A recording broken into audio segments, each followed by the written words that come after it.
हमारा विश्वास है कि वो जहां चलावेंगे वो मंगल में चलावेंगे, तब तो हम सुखी हो सकते हैं। तो हमें अपने ऊपर विश्वास नहीं, पर मुझे भगवान पे विश्वास है कि वो कभी गलत होने नहीं देंगे। तो हमें लगता है सबको भगवान पे विश्वास करना चाहिए कि हम गलत हो सकते हैं, लेकिन वो हमारा हाथ पकड़े हैं, वो मुझे गलत जाने नहीं देंगे।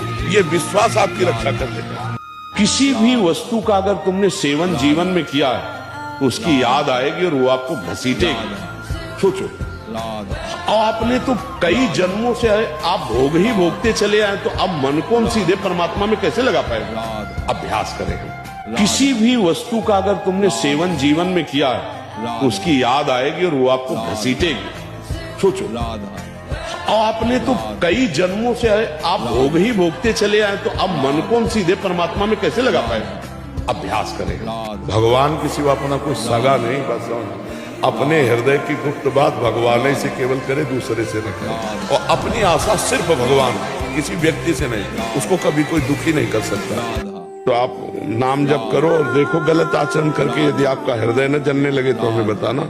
आपका हृदय जलेगा कि यार मेरे से क्यों हो गया, मैंने ये क्यों खा लिया, मैंने क्यों पी लिया, मैंने क्यों देख लिया, और रोएगा कि यार भगवान मेरे को सामर्थ्य दो कि आगे से मेरी गलती ऐसी ना हो। वही है जो आपको गिरा सकते हैं, एक प्रलोभन और एक भय।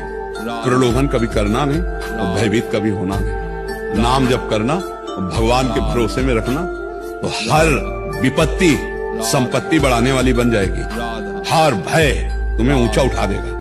किसी के कर्म बिगाड़ नहीं सकते हो, तुम अपने ही कर्म बिगाड़ सकते हो। जितना भी आप कुछ करेंगे वो आप अपने लिए ही करेंगे। आप समझते, आप अगर दूसरे को अमृत पिलाते हैं तो उसका परिणाम भी आपको अमृत ही मिलेगा। दूसरे को विष पिलाते हैं तो आपको परिणाम भी विष मिलेगा। वो आपका ही कर्म है, आपका ही है। कोई नहीं, ना रिश्ता, ना परिवार, ना संसार। अब आपको झूठे प्रेम में माया फंसाए, इसलिए आपको लगता है हमारे बहुत कुछ है, बहुत कोई है। कोई नहीं प्यारे। जिस दिन तुम सड़ने लगोगे, किसी के काम लायक नहीं रहोगे, उस समय तुम्हें कोई प्यार करे तो हमें बताना।